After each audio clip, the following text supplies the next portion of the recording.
Hi there. Welcome to the free webinar session provided to you by the People Management Association of the Philippines. My name is Boris Wakil, and in this particular session, we're going to talk about, guess what? Happy at work. Yes, you guessed it right. And as you see in the slide, our topic is based on a book called Practical Wisdom to Be Happy at Work. The truth is, this is a book that I wrote 2 years ago, and it's been published by Lighthouse Publishing, and it's been distributed in national bookstores. So you can, well, shameless plug, I want to just simply promote this book. If you want to get a copy, just go to the nearest bookstore, and I'm sure it's available there. We launched this during the Manila International Book Fair 2 years ago, and I know it's been doing well. It's the book that's closest to my heart because it's something that talks about the very work that I do in management training and management consultancy, talking about happiness in the workplace. So I know most of you, you're probably here, you signed up and you're listening to me right now because you're wondering, how do I make my people happy at work? If you're the HR manager, if you're the owner, or you're basically a manager or an employee in your company, you're probably wondering, how do I motivate my team to be happy? Well, the first question of the day is this. Are you happy with your job?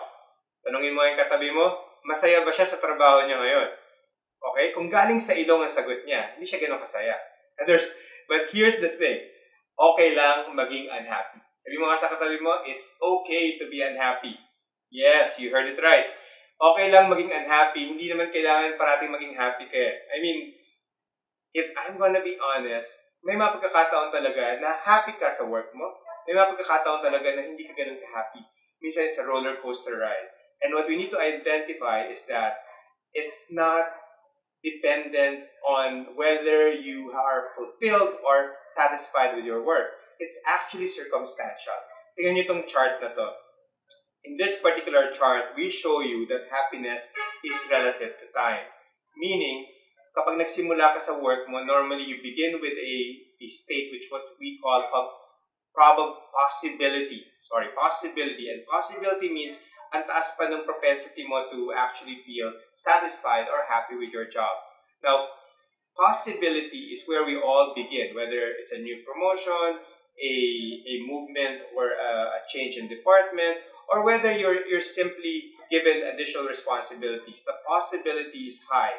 But then when you face challenges now, that's when doubt starts to creep in. And that's where the second stage is.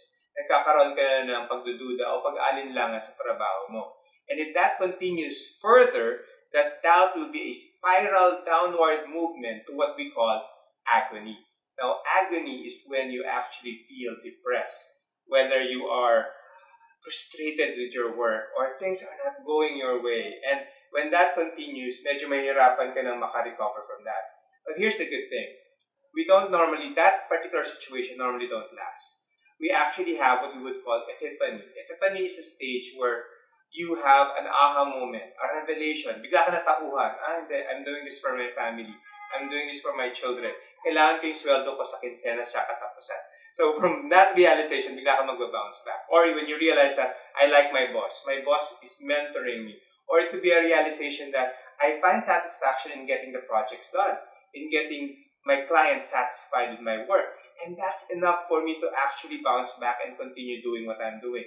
Or the best epiphany of all is realizing that this is my purpose and this is the reason why I'm doing this and this is why I am in this job at the moment. And when you do that, the realization will give you enough motivation to keep pressing on. And when you do that, you go back to stage number 5, probably higher than the probability or the possibility that we normally talked about at stage 1, and we call that finesse. You'll be cruising up and cruising forward in the work that you have with much satisfaction and optimism. Of course, parang roller coaster yan. Like what I said, babalik ka pa rin doon every now and then you bounce back and then you go there. So happiness is not really a good indicator whether you are satisfied or fulfilled with your job. But it's a good sign. It's a good sign to actually see and measure productivity. So take note of this chart and remember this. Number 1, your work is a gift. Your work is a gift. Hindi naman lahat ng tao biniyaan ng trabaho. Some people are having difficulty finding work. But the good thing is that you have work right now. If you're watching this in your office, with your colleagues, with your office mates and your boss, or by yourself in front of your computer, then you have work. Or if you don't have work, maybe it's time to find work. But I need you to remember that work is a gift, and it's an opportunity for you to actually advance and level up whatever competency or capability you may have. It's very key for you to recognize that work is a gift. It's not a curse. Misa kasi may mga tao sa atin na they go to work dragging their feet because it's a curse. Parang it's a curse to go to work. It's a curse to go to the office. That shouldn't be your feeling. You should always recognize that work is a gift. I like this quotation that I've written in the book. It says here, when work is a pleasure, life is joy. When work is a duty, life is slavery. And you don't want to behave like a slave, right? You want your life to be pure joy. So you want to enjoy work as well, because work is part of life after all. Okay, but some of you may be complaining right now as you listen to me, but Sir Boris, my work is far from being perfect. Okay, I know that, because no work naman is perfect. No work will always be complete for you. Everything will always be lacking on something. Yes, your work is far from being perfect. And there's so many things that you need to realize, but first things first. The second point is no work is perfect. None is.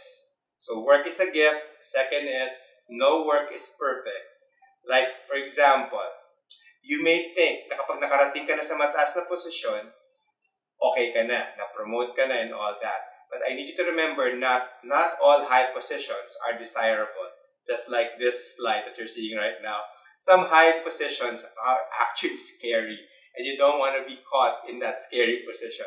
Scary positions are because you have bigger responsibility. And with bigger responsibility comes higher accountability. And that's treacherous for some people. Some people would like to be specialists or individual contributors rather than being people managers. Higher positions requires you to handle people.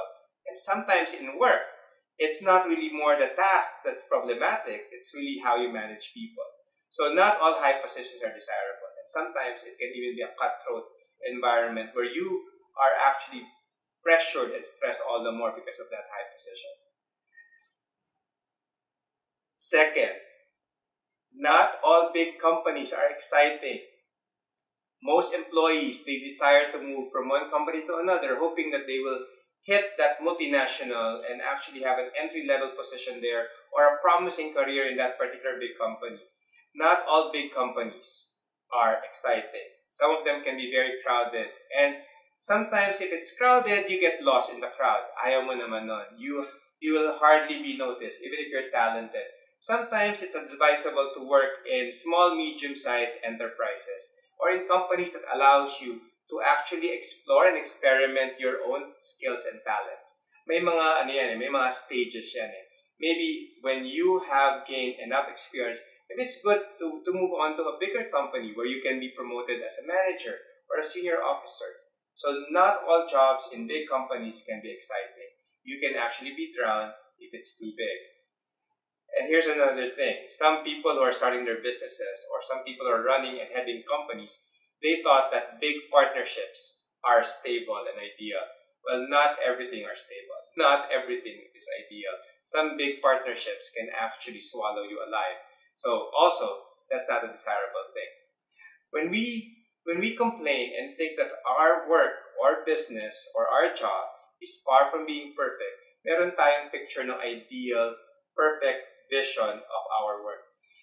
And sometimes contentment doesn't really last. We always move forward and it's still not enough.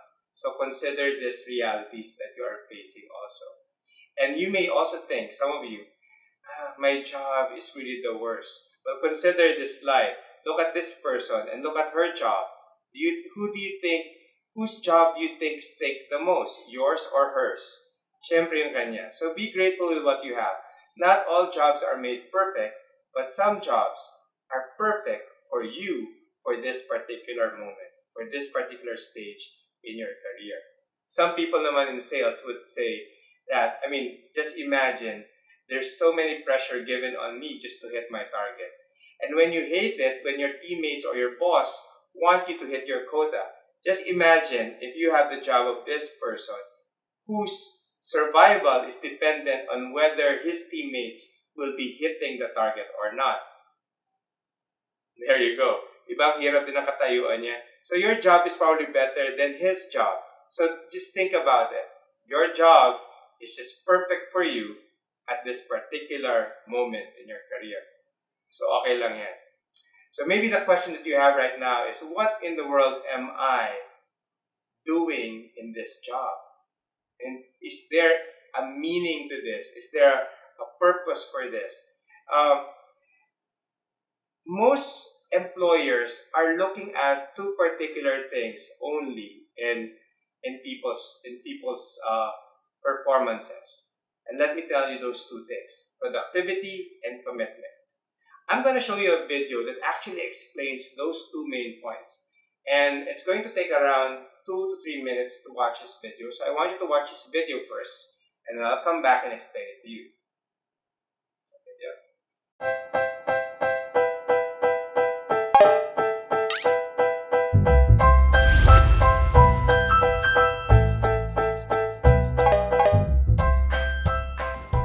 In my dealings with clients in various companies, I know for a fact that employers would like to measure in their employees the amount of contribution or productivity and the level of commitment or loyalty to their company. For any organization, it's important to have a balance of the two, productivity and commitment. If they focus on one but neglect the other, the implications can be costly. If people are driven to produce, most likely they're motivated by external or financial incentives. As a result, they end up having high-performing, independent individuals who may not necessarily love the company, but are ready to resign whenever another company has the next best offer. If they build loyalty among their employees, which what family-owned businesses normally would do, or businesses who've been there for more than 50 years, they tend to be stuck with what we experts would normally call as dead wood. But in this case, I'd like to call them as tombstone cops. Why cops? Because they normally love the company so much that they're willing to police their fellow employees for petty little things like being noisy in the hallway or how many paper clips they've used. So the thing is, you don't need to have tombstone cops. Now, if they lack productivity or commitment, that's what we call nobody's home. What do we mean by that? Have you ever met an employee who is physically present but is mentally absent?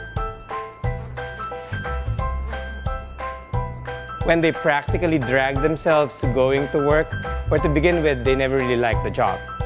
That's what we call nobody's home. Now you have a grid to measure your employees. It's also a map to determine where they are in terms of their productivity and commitment. Now, your job as a leader is to make sure that you guide them from one quadrant to another, from being a here for the check type of employee or a tombstone cops to what we call world class. Good news, sir. We've got a deal. Good job! Now that's a high performer, high on productivity and high on commitment. Now, isn't that grid a helpful guide for you in building your team? Well, more important than that, in all the 4 quadrants, where do you think you belong? We at Breakthrough Leadership, together with our teams at Salt and Light Ventures and Link OD, are willing to help you build high-performing teams. All you have to do is contact us with this number, and we are more than willing to meet with you at your convenient time. Help us discuss with you your problems as well as your potentials.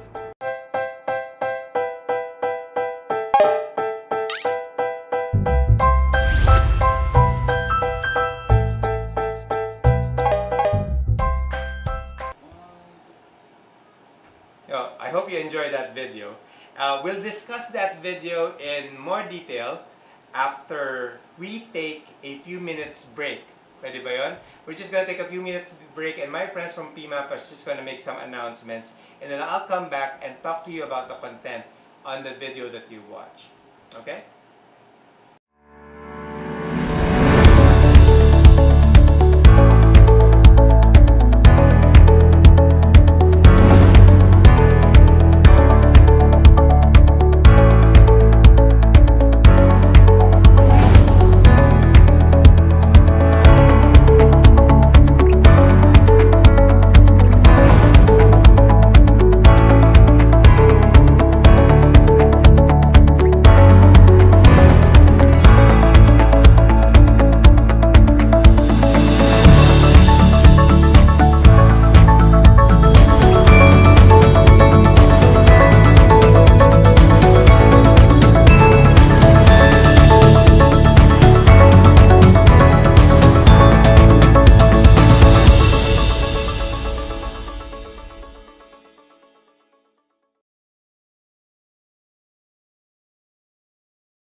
There you have it. Those are very useful information. I hope you can actually attend or register in any of those things that my friends from PMAP just made an announcement for. Okay? Now let's go back to the video that we watched. We saw that video. It's still me, but that was done like I think 3 years ago when we did the video on the book.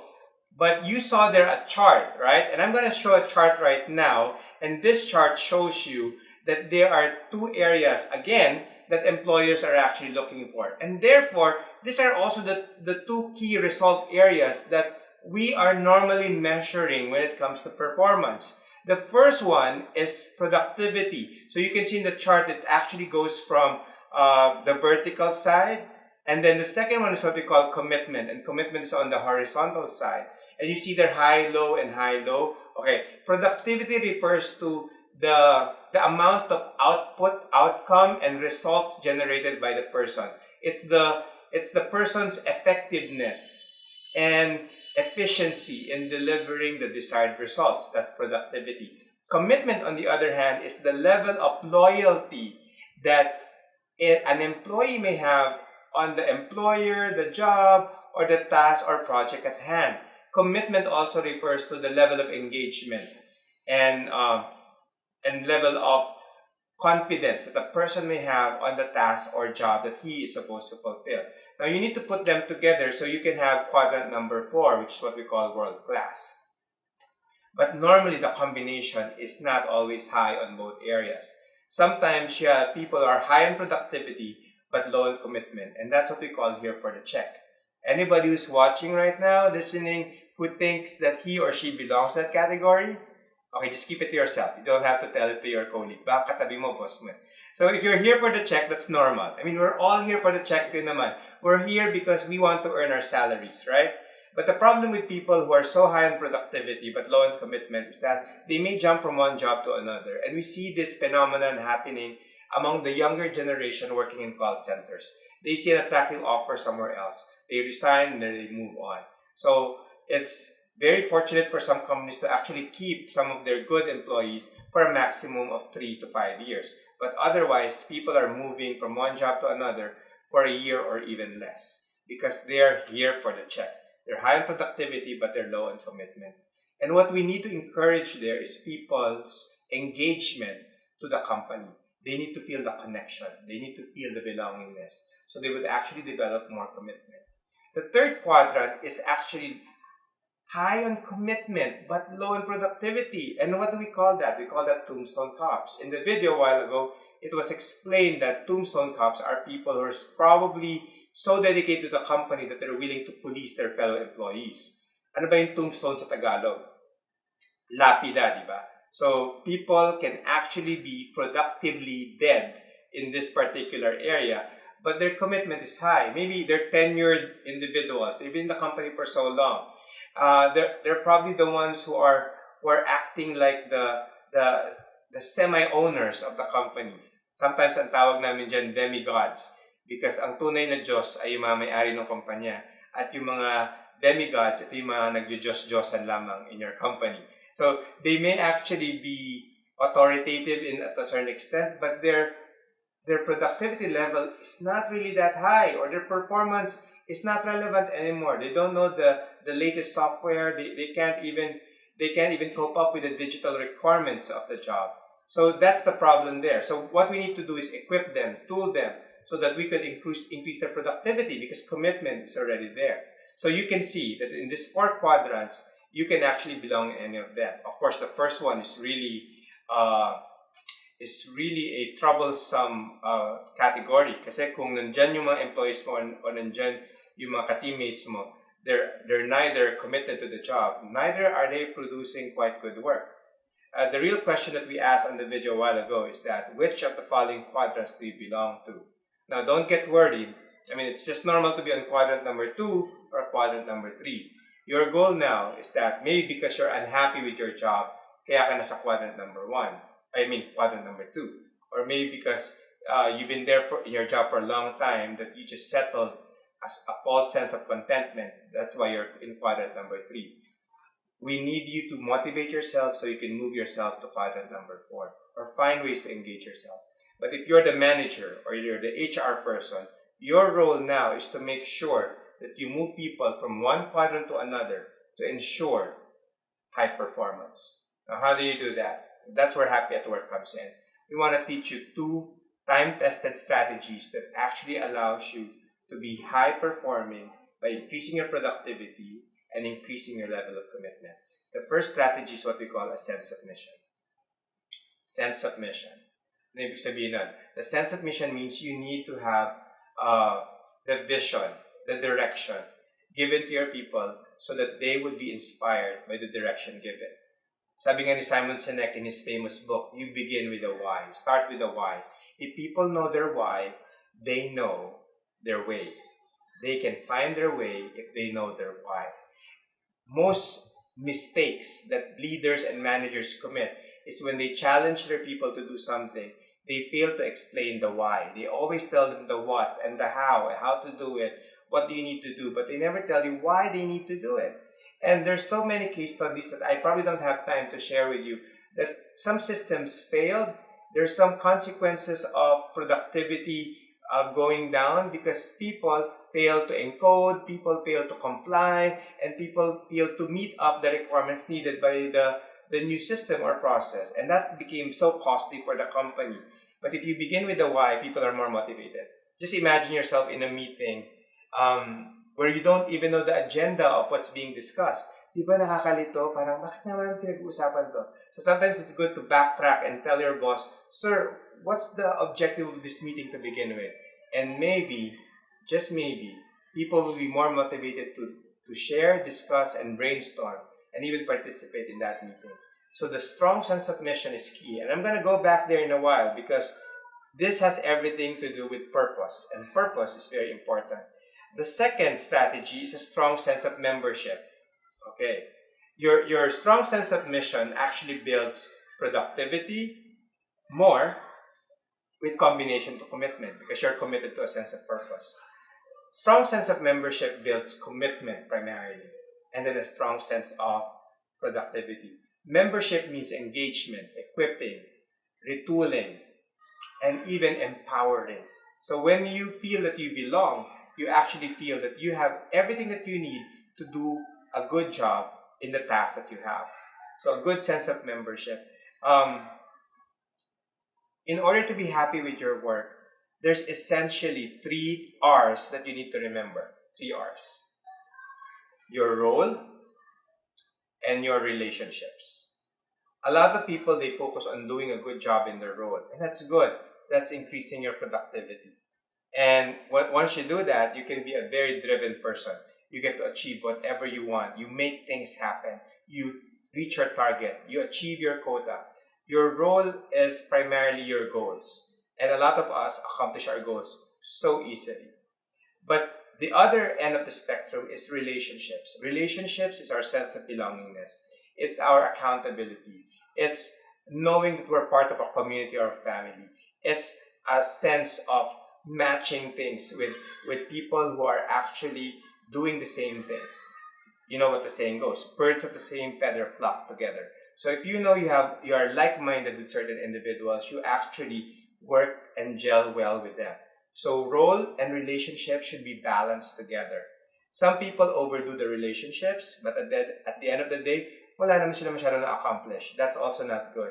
Some people overdo it with their role, to the point that they step on other people in order to achieve that. That's also not good.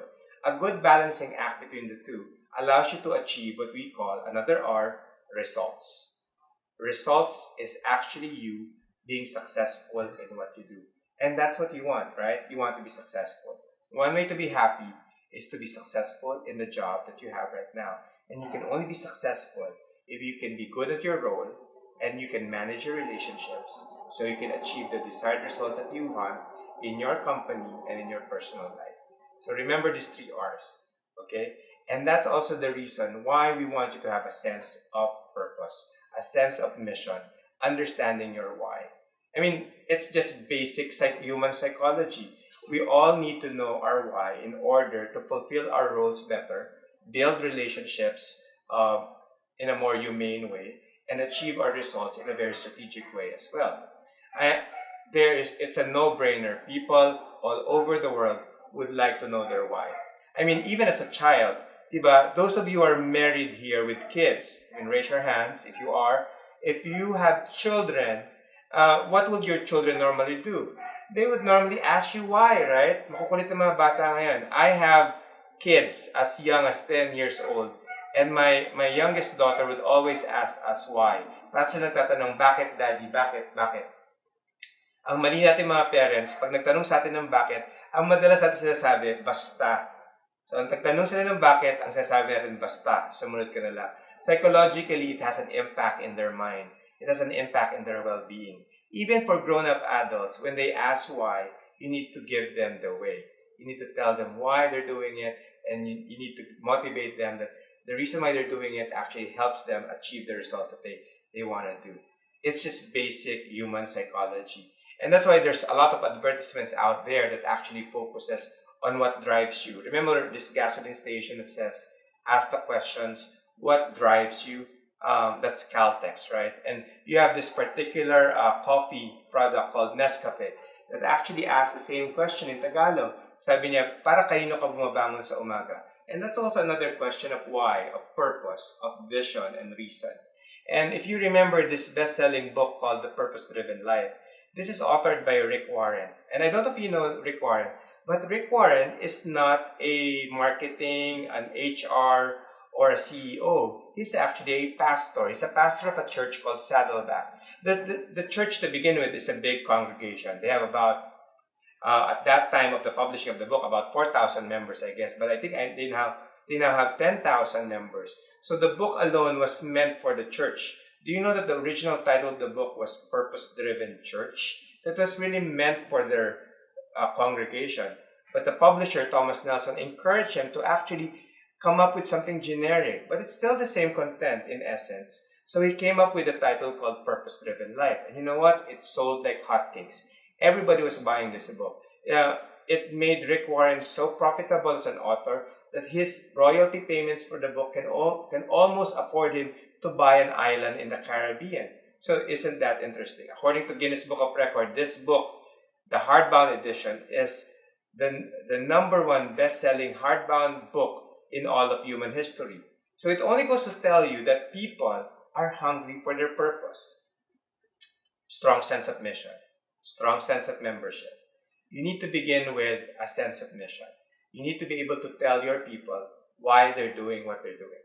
You want them to be happy at work. You want yourself to be happy at work. You need to know your why, and you need to know your purpose on why you're doing it. Personally, I have a purpose statement on my own. My purpose statement is this, and I'm showing it to you on the screen. It says there, my life purpose is to use my energy and my people skills to teach and motivate people to know their destinations and enjoy their life journeys. And that's why I'm doing this webinar right now, because this is my life purpose. That's why I'm with PMAP right now. That's why I'm doing trainings left and right, because that's my life purpose. It makes me happy to do it. I want you to discover your life purpose. I want you to be happy by fulfilling that life purpose, whatever that may be. But only you can identify it, right? Now, here's the consequences of not knowing your purpose. Not knowing your purpose, #1, will be very tiresome for you. Everything that you do, nakakapagod yan. There's no joy. There's no delight. Minsan, kahit nakakapagod ang isang bagay, if you know that you're doing it for your life purpose, it will be a delight at the end of the day. You'll feel fulfilled and a satisfaction that, hey, I actually got to do something that I know will bear fruit later on. Second consequence of not knowing your purpose. Without knowing your purpose, life will be unfulfilling. And you don't want to have that existence. That's going to be the most saddest form of existence in this planet. Not having a fulfilled career or vocation. Third consequence, without knowing your purpose, life will seem uncontrollable. Have you ever seen people who are drifters? Drifters are those who are being drifted from one job to another because they don't have any choice. They're just there to earn the money. They're just there because they're trying to coexist with other people. So you don't want to be tiresome, unfulfilling, and uncontrollable. You want to have a sense of purpose in your life. You need to know the why, and you need to have a strong sense of mission. Now, the benefits of knowing your purpose are the following. Number one, knowing your purpose of your life will give you focus. Focus. And focus allows you to be more productive, achieving results after results, levels after levels. Number two, knowing your purpose in life will simplify you. Simplify your life, your work, because it gives you focus, it gives you simplification. It allows you to prioritize the things that really matter. And disregard the things, remove the things that are actually distractions for you in fulfilling your job. And the third benefit of having a life purpose is that it will increase your motivation in life. You'll be more excited going to work. You'll be happier in the process. Focus, simplification, and motivation. Those are the benefits of knowing your purpose. Now, let me end this short webinar by telling you that in life, essentially, all of us have three stages. Three stages. The first stage is what we call survival. The second stage is what we call success. And the third stage is what we call significance. Okay? Survival, success, and significance. Now, let me explain this very carefully. Survival is the stage where you have what we call hand-to-mouth existence. As lahat tayo dumaan tayo dyan. I mean, isang kayod, isang tuka.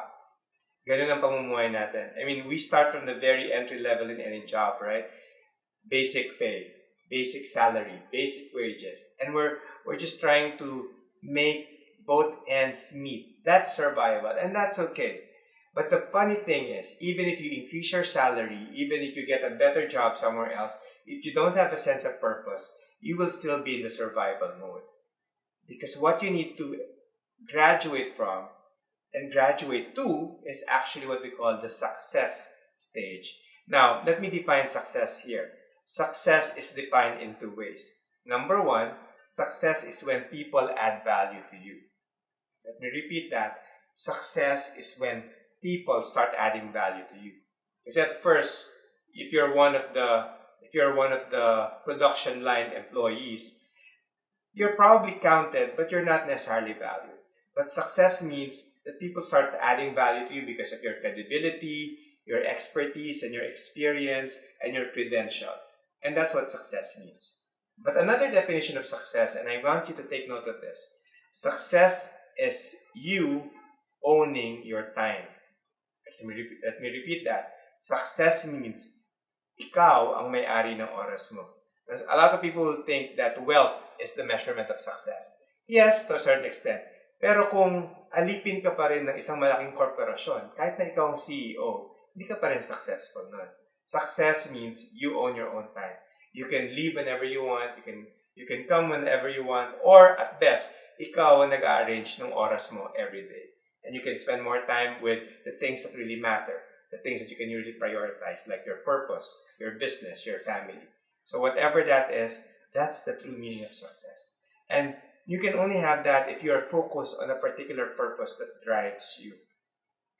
Now, the thing about that is that a lot of people also recognize that. Rick Warren, I spent 2 years working for him as his executive pastor. He said this in one of our sessions. Sabi niya, you were made by God and for God. And until you understand that, life will never make sense. If you're alive, then you have a purpose for your life. Diba? So whatever that is, I need you to discover that. And if you are an employer, an HR manager, I need you to drive that campaign to your people so that everybody will be purposeful, everybody will be intentional, everybody would have focus, everybody would know their why, and everybody will have a sense of mission. Because that's the first step to driving productivity and commitment. And that's the basic fundamental step in making sure that everybody's happy with their work. And even Mark Zuckerberg, the guy who founded and started Facebook, recently there was some pressure for him to sell Facebook, and there's some issues about privacy and all that. At a turning point in his career, he said something like, pursue purpose over success, because it's actually more important to pursue your life purpose than to pursue wealth or to pursue assets. So which brings me to my third point. Survival, success, significance. That's the final stage of finding true happiness in your life and in your career. Now, if success is defined as people adding value to you, significance is defined by you adding value to other people. Now, let me repeat that so you could remember. Success means, right, people adding value to you, they're giving you credit. Significance means you are adding value to other people and you're giving them credit. Significance means that you value people for their work, you appreciate them, and then maybe to a certain extent you give some endowment. I mean, it's time to give back to society, to the people who help you reach your career right now, or to just entrust the business to your successor. Significance means that you see value to be given to people as well, that you measure value for value. So that's really is the essence of significance. And I tell you, to be happy at work, you don't need to be surviving only. Survival mode is probably the worst situation you may be in and the unhappiest situation that you'll be in. But I need you to be successful so that people will add value to you. And most likely you'll be happy at that stage. But you'll never find real joy until you reach the point of significance. So I hope this particular webinar has been helpful for you. And if you want to learn more, again, like what I said, sorry for the shameless plug, you can avail my book in any nearby bookstore out there. It's called Happy at Work. But you may also be interested in some of the things that are related to what I said. Like we have this workshop called, conference rather, called the 8th Happy at Work Conference on August 22. It's called the Employee Journey from Engagement to Experience. And if you want to learn more about that, all you need to do is register. Please call 813-2703 or 813-2732 and look for Julia. And if you think August 22 is too far, we have this second Emerging Leader Summit on May 30. You may also call the same number and look for Julia. The title of this conference is called Grown Up Digital, but it's for the millennials and the younger leaders that we have in the corporations right now. So there you have it. So let me ask you the question again. Are you happy at work? It's okay to be unhappy, but at the end of the day, we want everyone to be happy. Sabi mo nga sa katabi mo, I want you to be happy. Or if you're talking to yourself, tell yourself, I want myself to be happy. Thank you so much for joining me today.